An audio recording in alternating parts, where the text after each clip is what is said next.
Well, good morning, everyone. Thank you so much for joining us for our live stream. I'm excited today because we're kicking off a brand new series. I'm going to talk about that a little bit more in a minute. But before I go too much further, first of all, my name is Ken Ballard Jr. I'm the pastor here at Encounter Community Church. I just wanted to share with you just a few things that are happening here. First of all, for those of you that want to follow along with the message, we also have our bulletin available electronically. So what you could do is use that QR code there, aim your phone at it. It has to have the camera mode on, but aim your phone at it. And then what it'll do is it'll take you to a link, and then you'll be able to follow along with the notes from the message as well. And then today we're going to do something hopefully a little bit different, maybe a little bit fun. We'll see how it goes. But I know that after the service, one of the things that everyone loves to do is just hang out, chit chat, talk, and catch up with one another. So here's what we're going to do today: is we're going to have a Zoom service or a Zoom meeting after the service for us just to get together and hang out and be able to catch up with one another. That's the meeting ID there. So just go to zoom.com, hit join, put that meeting code in. It may have you, depending on what you're watching on or what you're trying to connect with, it may have you download an app. You can go ahead and do that, but join us, and it'll be a time for us to hang out and be able to catch up with one another. So we're planning on starting that at noon. If the service ends sooner, then we'll adjust that time, and we'll let you know that at the end of the service as well. Also, for those of you that call Encounter home, I just wanted to remind you, again, thank you so much for those of you that invest in Encounter, that is allowing us to be able to do things like this, but also is allowing us to be able to serve the needs of our community. We really appreciate you. Thanks to what you've done, here's what's really great is we've been able to give out even more food to families. We had enough food for about 20 families. We've given out food for 19 more families. So again, that's thanks to you and your investment into Encounter, and continue to be praying for our church. And with that, there are several ways that you can give. One is to just write an envelope, Encounter Community Church. There's our address there. You can put a check in, and you can drop that in the mail. You can mail that to us. The other way is you can give online. So if you go to encountercommunity.church, click the link that says online giving, and you can give that way.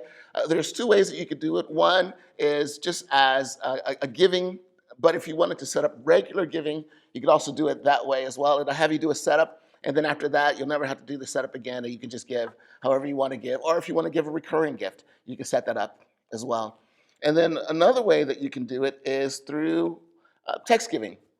So if you text to that number there, that's a way for you to be able to give to the church as well. So again, I just want to take this moment to say thank you so much for those of you who invest in Encounter and make a difference in us, allowing us to be able to be the church that we are. And as I've said every week, and I will continue to say, hey, let's take a moment and just say thank you to those who are still out there on the front lines. This is something I'd like for you to do as well.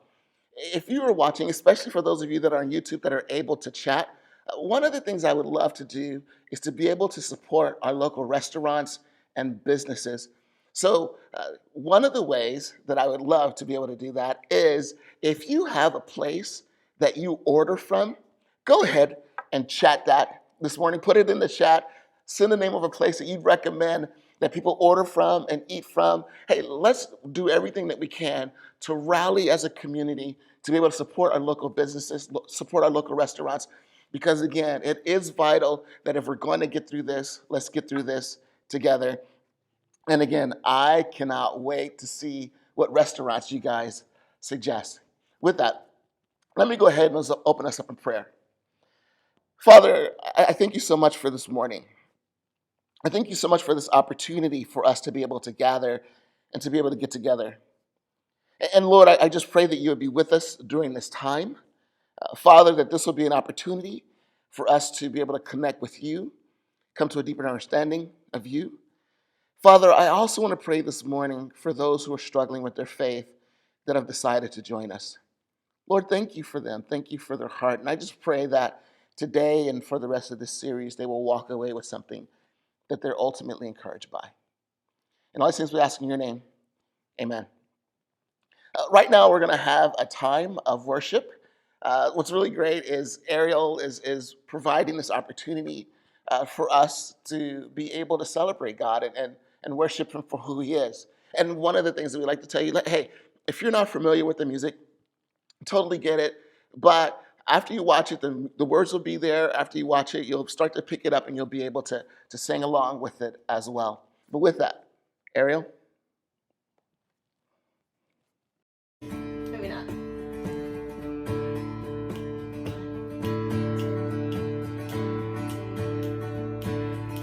Did you feel the mountains tremble? Did you hear the oceans roar? When the people rose to sing of Jesus Christ, the risen one. Verse 2. Did you feel the people tremble? Did you hear the singers roar? When the lost began to sing of Jesus Christ, the saving one. Pre-chorus. And we can see the God moving, a mighty river through the nations, and young and old will turn to Jesus. Fling wide, you heavenly gates, prepare the way, the risen Lord. Chorus, open up. And open up the doors and let the music play. Let the streets resound with singing. Songs that bring, songs that bring your hope, and songs that bring your joy. Dancers who dance upon injustice. Verse 3, do you feel? Do you feel the darkness tremble when all the saints join in one song, and all the streams flow as one river to wash away our brokenness? And here we see the God you're moving. A time of jubilee is coming, when young and old return to Jesus. Fling wide, you heavenly gates, prepare the way of the risen Lord. Oh yeah. That's the chorus. Open up. And open up the doors and let the music play. Let the streets resound with singing. Sing it out. Songs that bring. And songs that bring your hope, and songs that bring your joy. Dancers who dance upon injustice. Do that chorus one last time. Open up. And open up the doors and let the music play. Let the streets resound with singing. And songs that bring your hope, and songs that bring your joy.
Well, again, thank you for taking this moment to join us in worship and having this opportunity to celebrate God.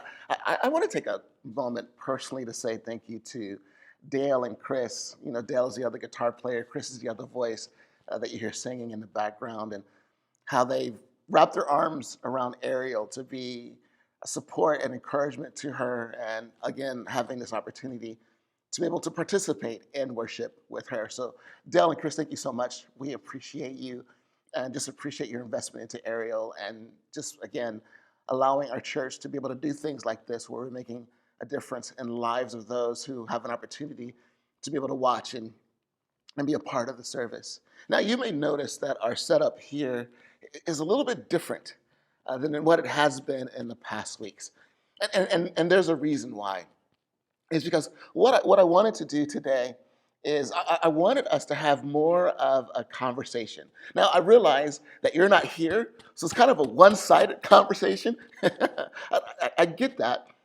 But I'm hoping that maybe from this that you'll be able to recognize that my goal for this series isn't to preach at you. Yes, the goal of this series is to be able to touch base with those who feel like they want to give up on their faith, with those who are ready to walk away from church, with those who are ready to walk away from God. But let me make this point really clear, that the goal of this series isn't to argue you into believing, argue you back into the church, argue you to follow Jesus. Because here's what I know. If my argument can argue you in, then if somebody else comes along with a better argument, they can argue you out. So I get that. So that's not the goal of this series. And what I'm hoping is that after this, and we're going to talk about how, what I'm hoping is that after this, we will be able to continue to engage in dialogue. There's a way that we have it set up where you could do it anonymously, but we'll be able to interact with each other. We'll talk about that afterwards. But let me ask this question. How many of you think that there's a problem with Christianity? Now, if we were in a building, I'd say, raise your hand, right? But obviously, I'm the only one in this building, and it would be really awkward for me to say, raise your hand when I can't see you. However, there are some of you who are watching on YouTube via chat as well. And what I would love for you to do is, if you're watching on YouTube and you can chat with us, just put a happy face on the screen if you believe that there is a problem with Christianity. Just go ahead and pop it up right there. I would love to be able to see what your thoughts are. And here's the reason why, is for many of you, why a smiley face, Ken? Why a smiley face emoji? If you could post that there. Why that? Because for some of you, you've been feeling this for a while, and this is your first opportunity to be able to say, you know what? I agree. I see them starting to pop up now. I agree, Ken. I think there is a problem, and now it feels good just being able to say it. It feels good just to be able to say it. You know, there's this point where Jesus is having a conversation with these guys that are around him, and they are the religious leaders of his time. Now, here's what's really interesting about this, is he really takes this moment to lean into them, to lay into them, and to really challenge them. And if you read Matthew chapter 23, it goes through like list after list after list after list of things that Jesus is saying to the religious leaders of his time. And I think he's really, like I said, he's really challenging them because he wants them to come face to face with the reality that what they are living is not consistent with what God intended for it to be. And so here's one of the things he says to them, and you can read right along with me on the screen. He says, "What sorrow awaits you teachers of religious law and you Pharisees, hypocrites! For you are like whitewashed tombs, beautiful on the outside, but filled on the inside with dead people's bones and all sorts of impurity. Outwardly, you look like righteous people, but inwardly, your hearts are filled with hypocrisy and lawlessness." Hypocrisy and lawlessness. So Jesus has some pretty powerful things that he wants to say to them, that he desires to communicate in this challenge. And I think if we were to have Jesus come, like if Jesus were to show up right now, and if we were to gather the churches and gather the religious leaders, I wonder if he wouldn't begin to espouse some of the things he says in Matthew chapter 23. Because I think, again, many of us, as I see more and more happy faces popping up, many of us would agree that when it comes to this issue, that there is something wrong with Christianity as a whole. In preparing for this message, I, I'm reading a book called The Rise of the Nuns by James Emery Wright. And I have to say nuns, make sure, because when I was practicing, I kept saying nuns, the nuns, right? And which conjures the image of like nuns doing like karate. Whoa! Like the rise of the nuns, with nunchucks. No, no, no, no. Not those nuns, the nuns. And here's what I mean by that is when you go and you take like a census or something like that, and they ask you to write down your religious affiliation, they'll give you like Christianity, Buddhism, like they'll give you a list. And underneath that, the very last thing to click is none. And so that's what this book is about, the rise of the nuns. And we're going to talk about the nuns a little bit more in a minute. But in that book, here's something that he says, and you can, again, read this right along with me as well. He says, many of those outside of the Christian faith think Christians no longer represent what Jesus had in mind, and that Christianity in our society is not what it was meant to be. We're seen as hyper-political, out of touch, pushing our beliefs, and arrogant. And he goes on to say, and the most dominant perceptions of all are that we are homophobic, hypocritical, and judgmental. Simply put, in the minds of many, modern day Christianity no longer seems Christian. Again, how many of you would agree with that? How many of you would agree with that? And here's the bigger question. Because of what you've seen, how many of you have stopped going to church altogether? Like I don't want to be connected with that. I don't want to be a part of that. When 7 years ago, I started a brand new church. But before I did that, I gathered together about 15, 20 somethings. And I just asked them this simple question. Because I had noticed, like in the statistics, how many millennials were walking away from God. I mean, and the numbers are astronomical and it's growing. So I just asked them, why do you think? Like when you think about your friends, and if you want to be honest about yourself, why do you think people are not going to church anymore? And they said things well, part of it is I'm a part of a different political group. And my fear is if people find out that I'm a Democrat, then I'm no longer welcome at church. That was one of the things that she said. One flat out said, if my gay friend is not welcome at church, then neither am I. Another person put it this way. They said, well, when you're in your 20s, you're starting out in your career, you're doing that, and so you can't just go to your boss and say, hey, I can't work on Sundays because I want to go to church. Your boss will say, fine, you can have every Sunday off for the rest of, because you end up getting fired. So, for a lot of them, it's just because they're busy. Another one said that, well, you know what? The church is no longer relevant.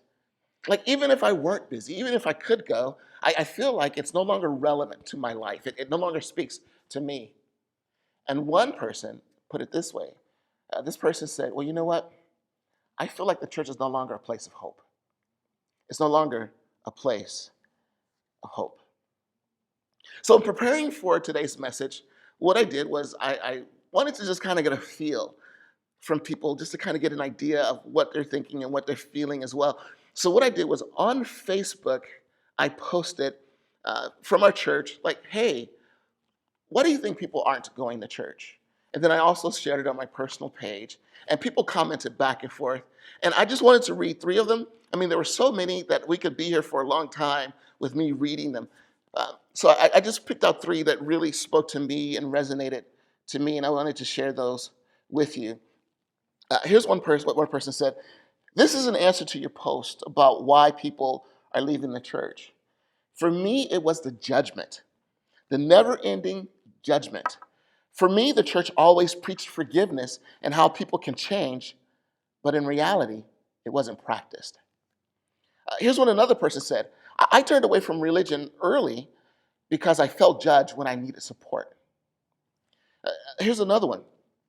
One of my sons struggles with the lack of tolerance of marginalized groups. He feels that the way people use the gospel to defend their discrimination against marginalized groups contradicts the teachings and examples of Jesus Christ, and they go against the message of the worldwide leaders of our religion. He also does not want to go to church and get into an argument. And he knows that he is not one to bite his tongue. He's not one to bite his tongue. So when you begin to look at some of these things, these really are legitimate things that people are feeling that's pushing them away from wanting to be a part of a church. And there is this rise. They call it the new atheism.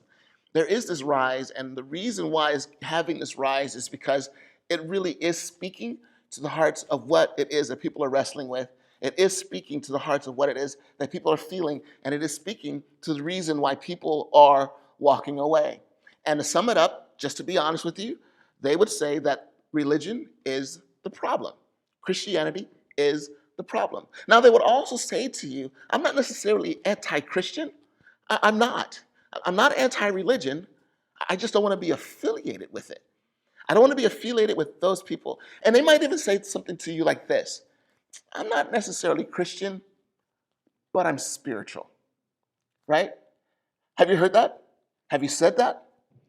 I'm not necessarily religious or Christian, but I'm spiritual. And so right now they're calling it the migration of the nones. And here's a description of them. I'm interested because, we're in the middle of this census, and I don't know how the census is going to work out now with COVID-19 happening, but I'm very interested to see what the statistics say now. And I would believe that this number is probably growing. But the last time someone was able to just measure where this was at, about 23% of the population referred to themselves as none. 35% of millennials refer to themselves as none. Primarily, they're educated. Primarily, they're male. Primarily, they're left-leaning. And then also, theologically, they're agnostic. And again, they're apathetic. And like I said, they're not hostile towards religion. They're really not. Again, like I said before, they just don't want to be affiliated with it. Which brings me to my main thought. Migration away from Christianity is the church's fault. I have to be honest with that. Migration away from Christianity is the church's fault. Because here's one of the things. Didn't you notice when you read through the scriptures that people who were not like Jesus actually liked Jesus?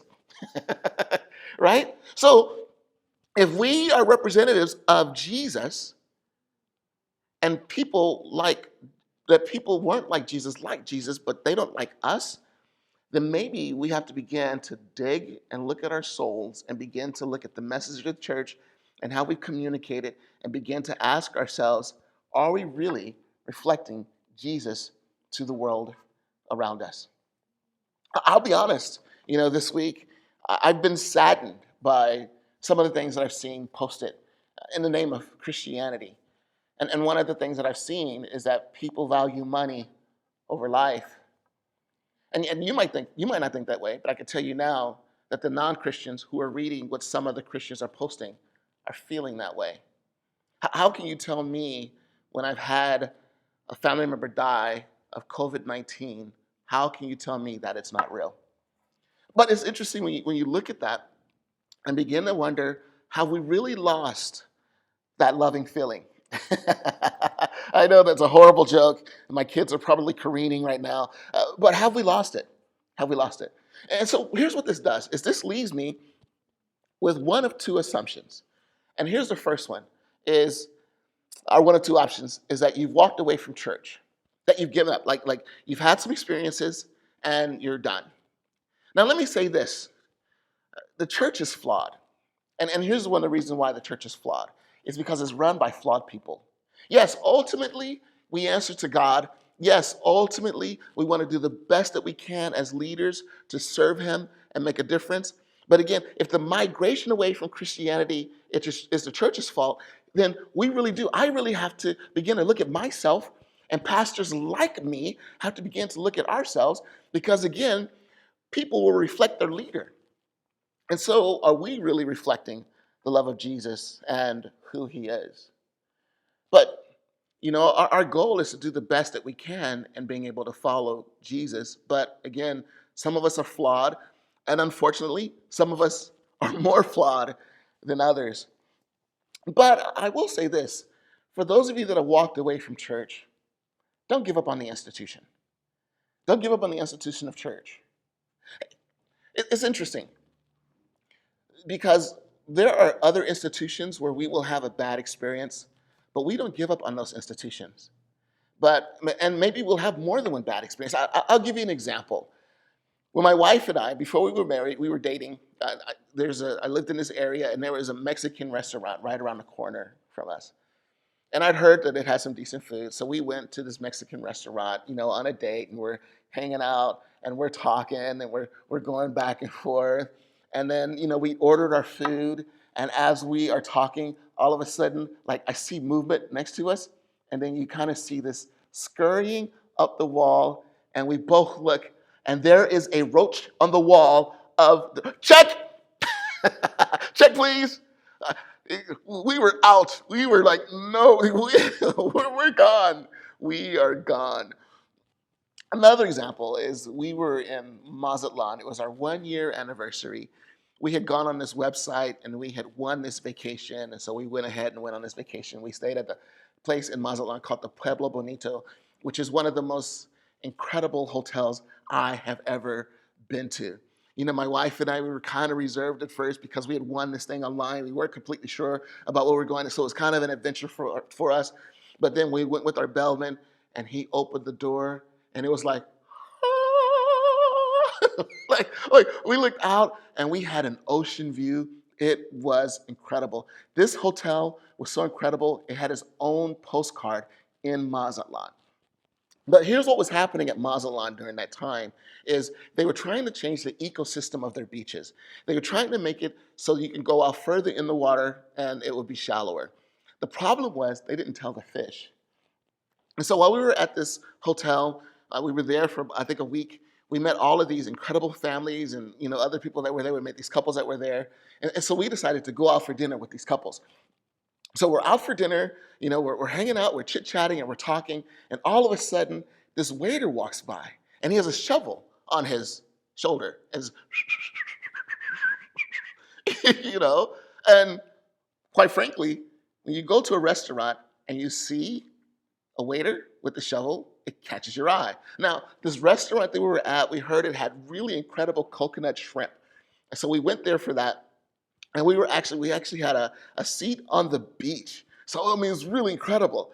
But we're watching, and there would be a smell that would waft up every once in a while. But we were like, it's okay, we're fine, we'll just tough through it. But then what happened is as we watch the waiter, we look, and then we see him start to, like, he's doing a shovel thing. And we're like, oh, that's really interesting. And then we see him pick up an eel. It must have been eel. I didn't get close enough to check it out. But it had a snake-like feature. But he picks it up, he dumps it in the hole, and he buries it. He buries it. And we were like, check. We're out. We're gone. See ya. See ya. But you know what? My wife and I never left restaurants as an establishment, right? We still go to Mexican restaurants, still love our chips and salsa. But here's the deal. Here's the deal. Just because we have bad experiences here doesn't mean it's all bad. So what I would encourage you to do during this time is maybe begin to shop for churches. Now, the cool thing about COVID-19 is that we have opportunities to have technology like this. So the great thing is you could check out a church and they would never know that you were there. So take advantage of this opportunity and do so. Check out churches. Now, if you want to become a part of Encounter, we would love to have you here. I mean, it'd be incredible. It'd be great for you to be a part of our community. But check out other churches as well. and find a place that is living the kind of life and interacting with people in a way that you think, now that represents Jesus. And if that is what Jesus is like, that's the kind of church that I want to be a part of. So don't give up on the establishment of church. Now, there's another option for some of you, because you've had some bad experiences, that not only have you given up on church, you've given up on God as a whole. And I read them, in the opinions of people that were sharing. I read some of the what I would call deconversion stories, where people just walked away from God, and usually it was because of the actions of others, which really saddens me. But I also notice in other conversations that there are people who walked away from God because there was an event, there was something that happened in their lives. Maybe with this COVID-19, maybe you're wrestling with this too. Like, hey, I prayed, and I prayed, and yet here we are. I'm still facing this illness. Our family's still in financial trouble. We're still going through this thing. I prayed, and it seems like this COVID-19 thing is not over. Matter of fact, in America, we're close to 750,000 people who have been diagnosed with the disease. So God, we're praying, and so I get that. I get why you would want to walk away. I get why you would want to give up. But let me share this and just encourage you with this. Is it possible that the reason why you want to walk away is because the God that you have been introduced to is not necessarily the God of the Bible? Here's what I mean by that. Many of us have gone to college and we've written essays, right? And in our essay, sometimes what we'll do is we will have a topic sentence or a theme sentence of what our essay is about, and we're trying to prove a point. So here's what we'll do is we'll go and we'll find quotes and we'll find statistics to be able to support what it is that we are trying to prove. And sometimes what we'll do is we will ignore the other statistics and the other arguments that may detract from the argument that we are trying to make.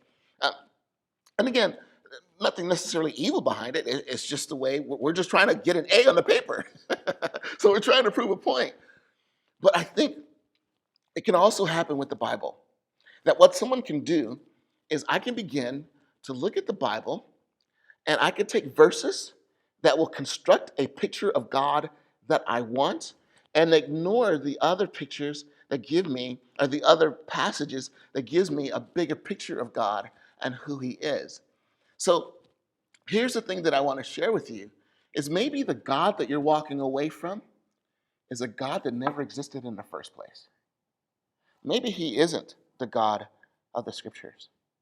It says in Psalm chapter 34, verse 8, it says, taste and see that the Lord is good. Oh, the joys of those who take refuge in him.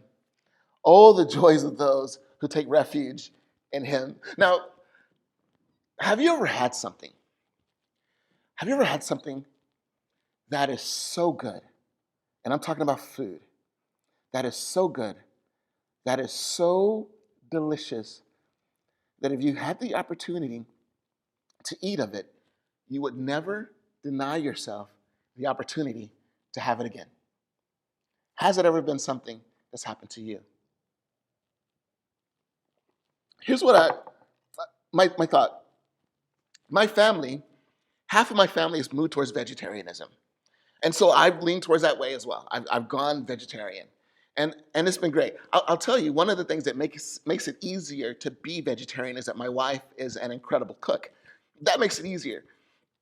But we're moving towards that direction. But I'll be honest, there's one thing that I can't give up. One thing. Bacon. That is my one weakness, because you put it in your mouth and there's that salt and there's that crunch, and it's just supreme goodness. Bacon. Matter of fact, when you want to make something taste better, what do you wrap it in? Bacon. Because bacon is just like, my wife made us food the other day, And for our meat eaters in the house, she made bacon. Uh, for everyone else, she made hamburgers and Beyond Beef burgers. And for those that wanted meat, you could put your bacon on your Beyond Beef burger. And I'll have to be honest, I had a vegetarian bacon burger. I'm just being real. And if you judge me, I will delete you. But bacon is just incredible. It's awesome. But it's one of those things that because I've tasted it and I've enjoyed the taste of it, it's hard for me to deny it. When you can really taste, and I love what that passage just says, when you can taste and see that God is good, there is no denying the desire for Him. There's no denying that. So here's what I'm hoping. For those of you that have given up on God, I'm hoping that you'll join us for this series. Now, before I go too much further, I want to do this. For those of you that have given up on God or church and you're here today, thank you so much. Thank you for taking the time. Thank you for giving us the opportunity to be able to speak into your life. And I really do hope that this has been encouraging to you. And hopefully maybe it's given some light to thinking, wow, there's a church out there that gets it. I'm hoping that. But thank you. And I just want to encourage you to join us for the rest of this series, to just be able to interact with us, to be able to hear what are the things that we're going to be talking about for this series as we look at just dealing with why is it that people are walking away from God. And we'll dig into some other things. Like we're going to talk about, is God real? We're going to look at the problem of pain. We're going to dig into some challenging issues. But I really do hope that it will be an encouragement to you to be a part of it. For me, I'm excited about this series. Usually I'm a practical guy. When I read the scriptures, I look at how can I take this and practically apply it to my life. But for this series, it's probably one of the more intellectually challenging series that I've done. But I'm excited about it because I really do believe that for some of you, maybe it will renew your faith in God and hopefully even the church. Right now, Ariel's going to lead us in another song, and it's a song called New Wine. And here's the idea of this song, is that God desires to do something new. And so really what we're doing with as this idea with new wine is we're saying, God, I want to be that new wine. I want to be that refreshment. I believe with COVID-19, God is doing something different in church. And for the churches that hear what God is doing and adapt to what God is doing, they're going to be changing lives. So literally what this song is saying is God, make me new. I'm so open to what it is that you desire to do in me.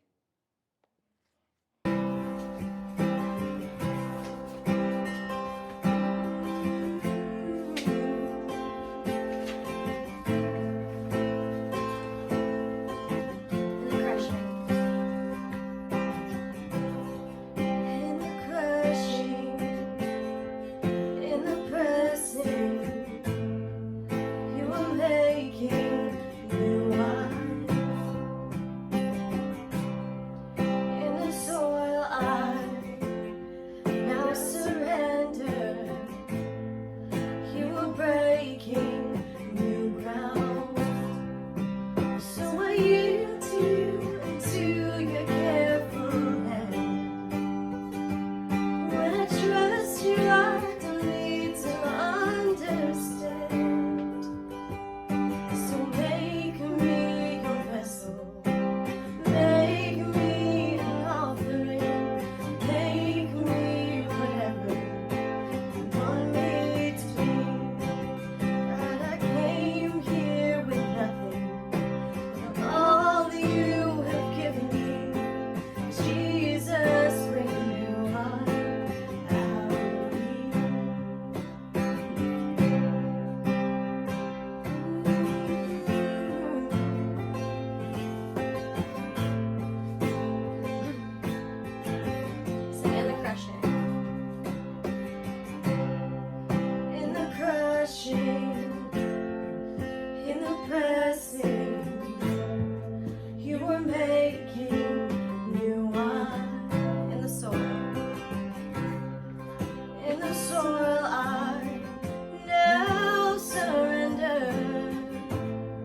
bridge again, cause where there is new wine, there is new power, there is new freedom, and the kingdom is here. I lay down my old flames to carry on new fire today. Let's go back to that chorus.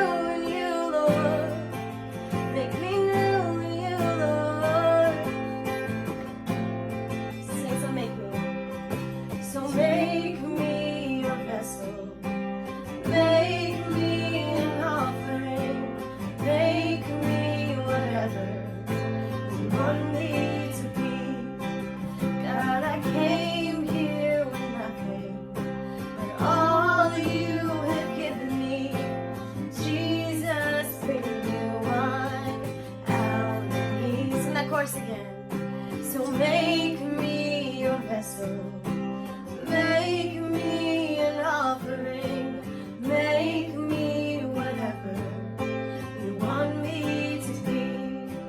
God, I came here with nothing, and all you have given me. Jesus, bring a new wine out of me. Sing out, Jesus. Jesus, bring a new wine out of me. One more time. Oh, Jesus, bring a new wine out of me. So again, thanks, Ariel. Thank you so much for your encouragement through music. And I really do pray that that's our prayer. Hey, Jesus, make me whatever it is that you want me to be. Help me to see you as you are. And I'm open. And that's my prayer for all of us. Let's just be open to whatever it is that God desires to do. Now, we would love the opportunity to be able to interact with you. And so we have this way that you could do it in a way that really is anonymous. So on your phones, if you go to @signup, if you will text @signup ECC to 81010, what that will do is that will get you connected with us. Now, the beautiful thing about this is through the Remind app is what teachers use to interact with their students, to interact with parents. And the great thing is your personal information is protected. So we will know your name, but we won't have your phone number or anything like that. We'll just be able to interact with one another through the app. So if you have some thoughts that you would love to share, if you would like for us to pray for you, if you would love to be able to connect, because also through this app, when there are things that happen here at the church, we'll let you know through the app as well. We'll remind you about the live stream. When I post vlogs or podcasts, we'll remind you and let you know about those things as well. But it's a great way for you to be able to interact with us. We can text back and forth with each other, again, without me necessarily knowing your personal information. So I would love for you to sign up and be able to connect with us in that way. And again, my desire is for this to be a conversation, not an argument, not a debate. I would love to, again, be able to hear your thoughts as well. And again, we talked about this earlier, that afterwards today, we are going to have a Zoom hangout. So we're going to do it at 11:30. So go ahead and pull up Zoom on your computer.